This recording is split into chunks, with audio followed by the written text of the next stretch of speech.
Jason froze mid-step, wide eyes meeting Hela's own as she trailed off.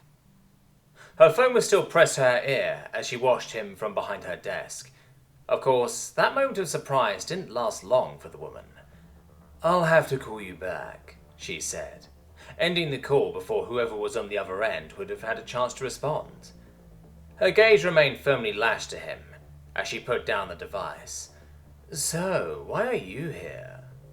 "I'm here to give you that message you said you'd deliver for me," he said, raising the storage device in one hand while he finally let go of the door with the other, allowing it to swing shut behind him. "Did you?" Hela asked rhetorically. "Interesting, but I was specifically asking why you're in my office." "The guard on your door let me in?" he shrugged. "Guess she didn't know you were on the phone." The merchant tussed irritably. "I'll have to have a word with her about that after you leave." Jason felt himself wince in sympathy for the unfortunate guard as he regarded Hela's dark expression. He had no idea what punishment she had in line for the slightly flustered militia woman he just walked past, but he couldn't imagine it would be pleasant. Hela, for all her Vaurigaud mannerisms, did not strike him as a person that easily forgave mistakes, which was made all the more terrifying by the fact that the thinly veiled anger that was on clear display disappeared almost instantly as she glanced at the hard drive in his hands. "Enough about her, though. Toss that over, would you?" He didn't. He very explicitly walked over and handed it to her, drawing a roll of the eyes from the woman. Not that he cared. It had taken 3 attempts for him to record that message. He wasn't about to risk a 4th attempt for a few milliseconds brevity. "You couldn't just message me the file?" she asked as she took it, her hand rather deliberately rubbing against his own as she did. Jason ignored it. "Given the relatively illicit nature of the file, I figured it was best that it didn't show up on any mail servers." Hela just laughed as she slumped back into her seat. "You think anyone's going to care enough about some recruit's mail to go snooping through it?" "Maybe, maybe not. I've been pretty consistently surprised by how much attention I've drawn since showing up on this planet. I figured it was best to err on the side of caution at this point."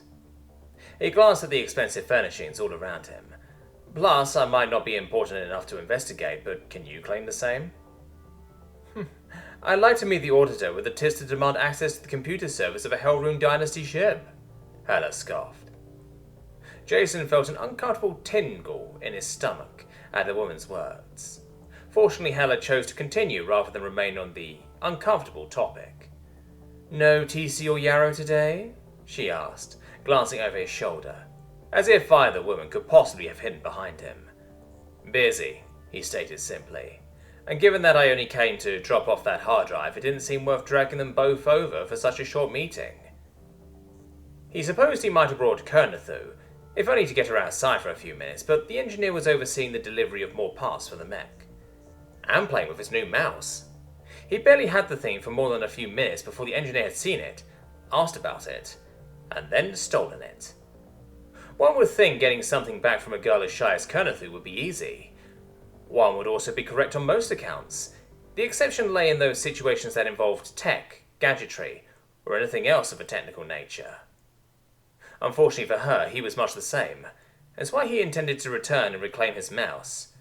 Through any means necessary, he thought, after he made a short stop. Again, his stomach twisted uncomfortably. "How courageous of you," Hela said. The words brought his attention back to the situation at hand. "Courageous?" he prompted flatly. "What else would one call it?" Hela continued. Her gaze turned distinctly predatory. "Given the way our last meeting ended." She stood up, finger idly sliding across the smooth wood top of her desk as she slinked with a big cat's grace around it towards him. "Yet here you are," she continued, a smile straying her cheeks as her eyes roamed up and down him. "You've walked right back into the Frinx's den, into my den, unarmed." Jason regarded her with motionless detachment as she strode up to him, one finger moving to slide across his chin. "You know, a girl can make some assumptions about a boy who does something like that. She might assume they were playing hard to get, dancing just beyond reach." The tall alien leaned forward, lips resting near his ear as she whispered, "Asking to be chased." "I'm not," he answered frankly, taking one measured step back. So you're not saying that you're asking for this? Hela grinned, looming over him. He regarded her flatly. Unarmed, he slowly enunciated. To her credit, Hela didn't recoil in any way, but there was a notable jerkiness to her movements as she stood up, slightly straighter. Useless as they might be, I'm pretty sure my guards aren't so careless as to let someone walk into my office armed. He shrugged, as if the topic were of little interest to him. Perhaps they wouldn't if I was a woman, but as you said, I'm just a weak, defenseless man. Proper security checks are for real threats, not the boss's new squeeze. Squeeze? Demeaning word for lover, he specified. A strange thing for you to say, given that you have, and are, rebuffing my advances, Hela stated, her previous Valley Girl persona sliding away as the businesswoman he'd seen so seldom came to the fore. He shrugged. I know that. You know that. Do your guards know that? Not made any claims about how you've been fucking, or been going to fuck, the human into a puddle? It was small, just a tiny twitch of the eye, but he caught it. He was on target. Which was only to be expected, really. A rich girl like Hela? It was practically guaranteed that at some point she would have bragged to someone that she was going to school with Gurathu's only human. So, he continued, the question is, do you trust your guards to place security over the possibility of offending the boss's new sex toy by giving them a proper screening? This time he got nothing. Hela's face was an iron mask, giving no indication whatsoever as to what was going on in the heiress's mind. The tension built between them as the silence continued to stretch. Then a chink formed in her expression. Just a tiny twitch, but that was apparently enough to bring the whole thing crumbling down. Hela laughed. A long and loud belly laugh. Jason just watched, stony-faced as the young woman dissolved into giggles of mirth. The whole thing gave him a serious sense of déjà vu, as it reminded him of their last meeting. Ah, human, the heiress said, wiping a stray tear from her eye. If only the woman I was on the phone with earlier had half the tits you do. Jason deliberately didn't comment on the strange turn of phrase, nor did he remove his hand from his position in his jumpsuit pocket. Got a woman too meek for a job? He asked, with deliberate nonchalance, as if what had just transpired hadn't affected him in any way. Too meek for vacation, Hela chuckled, as she moved back to hop onto the edge of her desk, feet sticking out daintily as she crossed her legs. As you know, sometimes I transport passengers, and Gurathu's a prime hunting safari planet. Jason felt something run up his spine. Yarrow suggested that most Shorvanti disdain hunting, he said with feigned casualness. Because that furball is so very worldly, and has such a great grasp of the hobbies and pastimes of the rest of the Imperium? Hela scowled, her earlier humour souring. Colour me surprised if she's ever left this miserable ice ball. The sudden shifts in moods caught him off guard. What's your problem with Yarrow? He was also surprised by just how hostile his own tone turned in response to the woman's words. Was he getting offended on Yarrow's behalf? Nothing at all, I was just stating facts. Hela smiled at him, but it held little in the way of humour. Though I will admit to being a little offended that you took up with that overgrown fur coat of myself. Can't say I've ever had anything like that happen to me before. Again, Hela had that plastic smile on her face, but there was no missing the heated anger that flashed through her eyes. Not that Jason cared much about the woman's bruised ego. Much. He still needed her to deliver and receive his messages, after all. How the fuck do you know that Yarrow and I are... He trailed off before sighing. TC. Hela acknowledged with a smile. That was annoying. Unfortunately, it wasn't like he could complain about it. TC and Hela were friends. It was obvious they'd talk, and while he might wish his captain might have been a bit more circumspect about his relationship status, it wasn't like it was a secret she was obligated to keep. Hell, it wasn't even really a secret anymore. So, is Yarrow wrong? He asked, returning to the topic at hand. Hela frowned, seemingly at the reminder of the Rakiri crewwoman. Not entirely, Hela allowed with some reluctance. I know I personally can't see the appeal in hunting, and I'm not alone in feeling that. Still, Every society has its oddballs, and high society has more than most, which is good because it means they pay me more to transport them out to this frigid rock. That sounded reasonable. So, what was the issue? He asked, trying to appear casual. Which he apparently failed in, given that Hela gave him a slightly strange look. They ran into an animal that was slightly more dangerous than the norm, and it got them spooked, she said. They were demanding some of my militia women be sent out to them to act as an escort. Are you going to send any? Not a chance, Hela laughed. As if I'd ever demean the Hellrune name by having my militia women act as glorified attack animals. Jason nodded again. That seems reasonable. You wouldn't want them tied to anything untoward. There it was again. That twitch. No, Hela said, with deliberate slowness. No, I wouldn't. Jason was kicking himself as he recovered his service pistol from the militia woman manning the Moor's boarding ramp.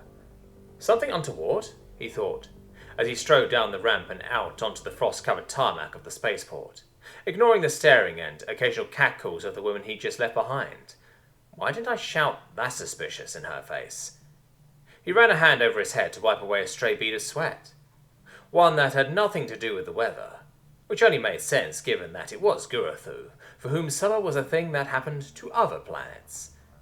Of course, it wasn't exactly like he had time to dwell on the meteorological phenomena of his posting.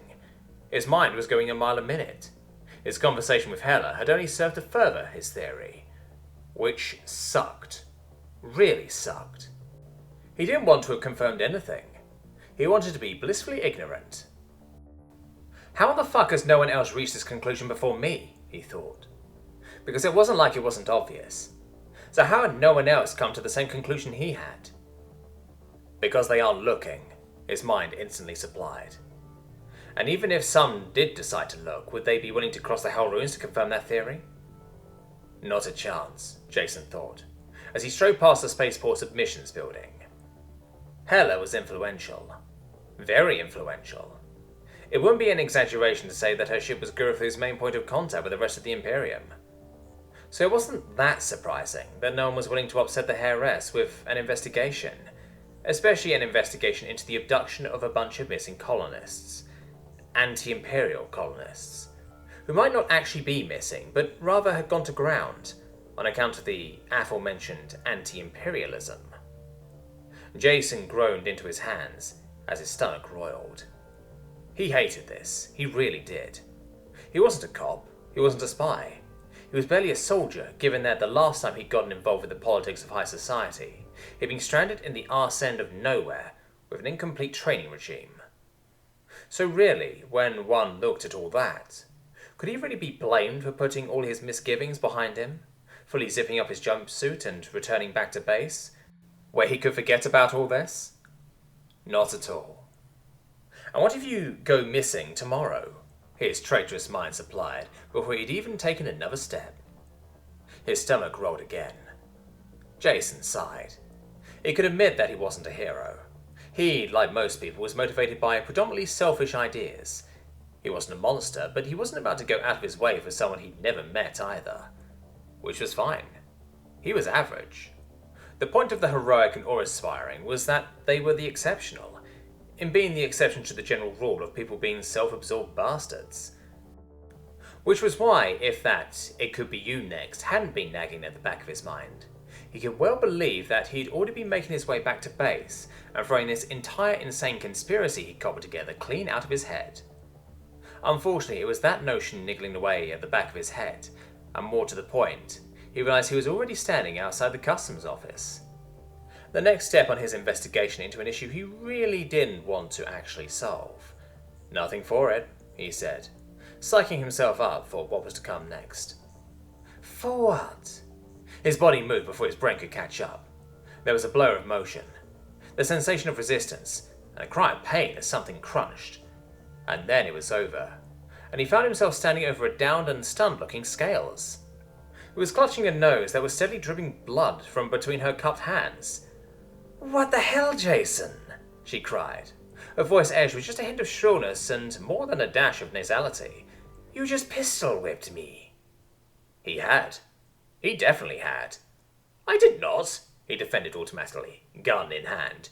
You fucking did. A little surprised at the profanity from the normally well-spoken, ashen-skinned woman, Jason automatically glanced at the weapon in his hand, which had just a dab of scales juice attached to the grip. Whatever scales is, apparently they bleed purple, his brain absently noted. Alright, maybe I did, he allowed, with what he liked to think was a fairly generous amount of magnanimity. But you snuck up on me. Before immediately shifting the onus of responsibility for the aforementioned pistol whipping onto his fellow Marine. So? Scales groaned. Yarrow does it all the time, you don't pistol whip her.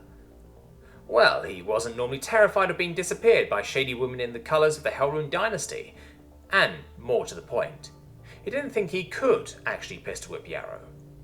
Not because of some great moral qualm on his part, but because he literally didn't think he was physically capable of the act. The Akira's reflexes were to his what his were to a Shulvanti, and apparently whatever Scales' species was, which really should have come up in conversation by now. Silence reigned between them, broken only by the whistle of the wind, which to be fair was not quiet, which was probably why he couldn't hear the sound of the surrounding spaceport beyond it. Sorry, he allowed finally, but you shouldn't have snuck up on me. He knew he shouldn't have said that last bit, yet it slipped out.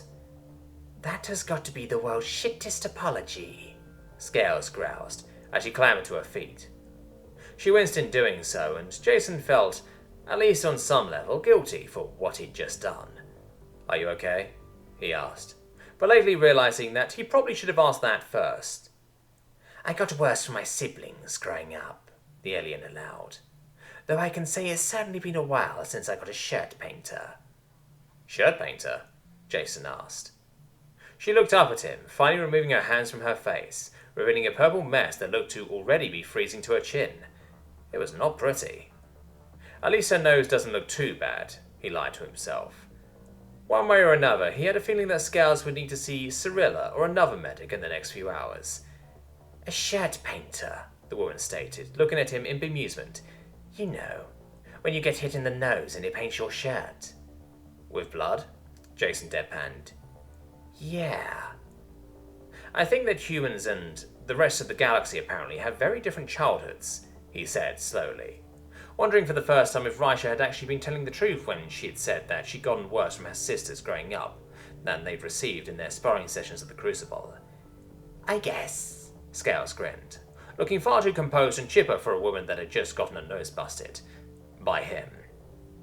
He knew that if their situations were reversed, he wouldn't have been quite so quick to forgive. So why are you out here? She asked. I could ask you the same thing, he pointed out. She just shrugged. Keeping an eye on you. He froze. You're keeping tabs on me? He asked, somewhat incredulously. Well, yeah. You were off to see Hela. And that meant I need an escort? He asked. Scales just nodded. Captain's suggestion, given the way your last meeting ended. Jason just stared in shock and more than a little irritation. I do not need a babysitter, he said. He ignored the way the woman mouthed the unfamiliar word before she shrugged.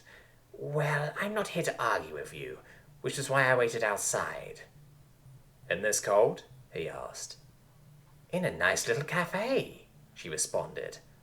Is that better? Or worse? Sure, being given an escort was annoying, but was an ineffective escort better?